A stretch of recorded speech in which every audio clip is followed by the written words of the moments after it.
Hamas کے مجاہدین کو مارنے سے زیادہ اسرائیل نے اپنے خلاف مزید جنگجو پیدا کر لیے۔ غزہ میں جتنے زیادہ لوگ متاثر ہوں گے اسرائیل کے لیے اتنا ہی خطرناک ثابت ہو سکتا ہے۔ ایلون مسک نے خبردار کر دیا، مزید جنگجو کو موقع دینا اسرائیل کی ناکامی قرار دیا۔ ورلڈ کپ سیمی فائنل میں پہنچنے کے امکانات معدوم، لیکن بابر اعظم کا ہار ماننے سے انکار۔ فائنل فور میں رسائی کے لیے انگلینڈ کے خلاف جان لڑانے کا اعلان۔ فخر زمان 20 سے 30 اوورز کھیلتے رہے تو ہدف حاصل کر سکتے ہیں۔ کپتان کی کولکتہ میں پریس کانفرنس۔ پرفارمنس کی وجہ سے کپتانی پر اٹھنے والے سوالات کا بھی کھل کر جواب۔ کہا وہ 3 سال سے کپتانی کر رہے ہیں، کوئی دباؤ نہیں۔ کپتانی سے متعلق فیصلہ کرنا مینجمنٹ کا کام ہے۔ ٹی وی پر بات کرنا آسان ہوتا ہے، اگر کسی نے مشورہ دینا ہے تو وہ میسج کر دے۔ بابر اعظم کا 2 ٹوک پیغام۔ Pakistan world cup semi final کی دوڑ سے تقریباً باہر ہو گیا۔ پہلے بیٹنگ کرتے ہوئے اگر پاکستان 300 رنز کا ہدف دیتا ہے تو انگلینڈ کو 287 رنز کے بڑے مارجن سے شکست دینا ہوگی۔ بالنگ کی صورت میں اگر انگلینڈ کو 50 رنز پر آؤٹ کر دیا تو شاہینوں کو ہدف تیسرے اوور میں حاصل کرنا ہوگا۔ دونوں ٹیمز 11 نومبر کو کولکتہ میں مد مقابل ہوں گی۔ 10 پوائنٹس کے ساتھ میگا ایونٹ کے سیمی فائنل میں پہنچنے کے لیے کیوی ٹیم فیورٹ ہو گئی۔ لاہور میں تاجروں کے زبردستی مارکیٹیں بند کرانے کے الزامات۔ وزیر اعلیٰ پنجاب کا نوٹس۔ پنجاب حکومت نے اسموک کی وجہ سے صرف 11 نومبر کو دکانیں اور مارکیٹیں بند رکھنے کا فیصلہ کیا۔ آج کاروباری سرگرمیاں جاری رہیں گی۔ نگراں وزیر اعلیٰ نے واضح کر دیا، بارش اور انتظامیہ کے اقدامات سے اسموک میں نمایاں کمی آئی۔ محسن نقوی کا تاجر برادری سے بھرپور تعاون پر اظہار تشکر۔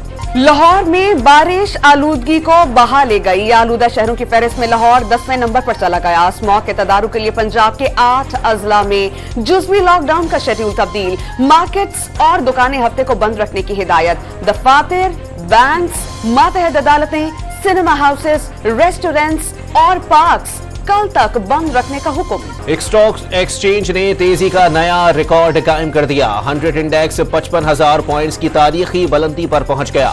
ٹریڈنگ کے دوران مارکیٹ میں 1200 سے زائد پوائنٹس کا اضافہ۔ انٹرا بینک میں 40 پیسے کمی کے بعد ڈالر 286 روپے 50 پیسے میں فروخت۔ بیرون ملک مقیم پاکستانیوں نے اکتوبر میں $2.5 ارب پاکستان بھیجے۔ ستمبر کے مقابلے میں اکتوبر میں ترسیلات 11.5% زائد رہیں۔ رواں مالی سال کے ابتدائی 4 ماہ میں $8 ارب 80 کروڑ ترسیلات پاکستان آئیں۔ اسٹیٹ بینک آف پاکستان کی رپورٹ۔ 1 جنوری سے ریٹیلرز اور اسٹیٹ ایجنسی پر ٹیکس نرخ میں آئیں گے۔ حکومت نے IMF کو رضامندی ظاہر کر دی۔ جائزہ مذاکرات میں بیک اپ اقدامات پر بھی اتفاق۔ درآمدات پر ٹیکس کے ذریعے آمدنی کے حصول پر IMF کے تحفظات برقرار۔ پاکستان اور عالمی مالیاتی فنڈ کے درمیان پالیسی سطح کے مذاکرات پیر سے شروع ہوں گے۔ کبھی رہائشی عمارتیں تو کہیں پناہ گزین کیمپس، اسپتال اور تعلیمی ادارے بھی صہیونی افواج کے نشانے پر۔ غزہ پر رات بھر اسرائیل کے بموں کی برسات۔ بچوں کے النصر اسپتال اور الشفا اسٹریٹ کو نشانہ بنایا گیا۔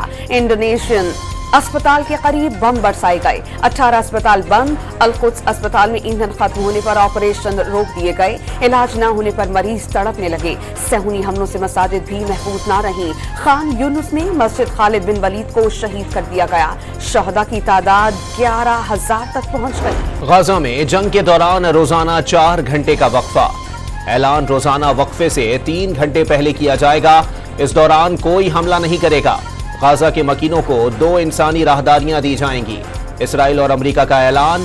نیٹو سربراہ کی بھی حملوں میں وقفوں کی حمایت۔ حماس نے اسرائیل سے جنگ بندی کے معاہدے کی خبریں مسترد کر دیں۔ غزہ میں اسرائیلی جنگ کی حمایت امریکہ کے لیے نقصان دہ ثابت ہوگی۔ مشرق وسطیٰ میں امریکی سفارت خانوں نے جو بائیڈن انتظامیہ کو خبردار کر دیا، امریکہ عربوں کی پوری ایک نسل کی حمایت کو بیٹھے گا۔ مختلف عرب ممالک سے بھیجے گئے امریکی سفارت خانوں کی خفیہ کیبلز میں انکشاف۔ غزہ میں خطرناک انسانی بحران کے باعث صدر جو بائیڈن شدید اندرونی اور بیرونی دباؤ کا شکار ہو گئے۔ CNN کا انکشاف۔ غزہ کی صورتحال پورے خطے کو اپنی لپیٹ میں لے سکتی ہے۔ نگراں وزیر اعظم انوار الحق کاکڑ نے خبردار کر دیا، اسرائیلی جارحیت کا راستہ فوری روکنے کا مطالبہ۔ کراچی میں اسکول کے بچے بھی فلسطینیوں سے اظہار یکجہتی کے لیے سڑکوں پر نکل آئے۔ طلباء اور اساتذہ کی بڑی تعداد حسن اسکوائر پر جمع۔ غزہ میں جاری ظلم و ستم کو رنگوں میں سمو دیا۔ فلسطینیوں کے شانہ بشانہ کھڑے ہونے کا اعلان۔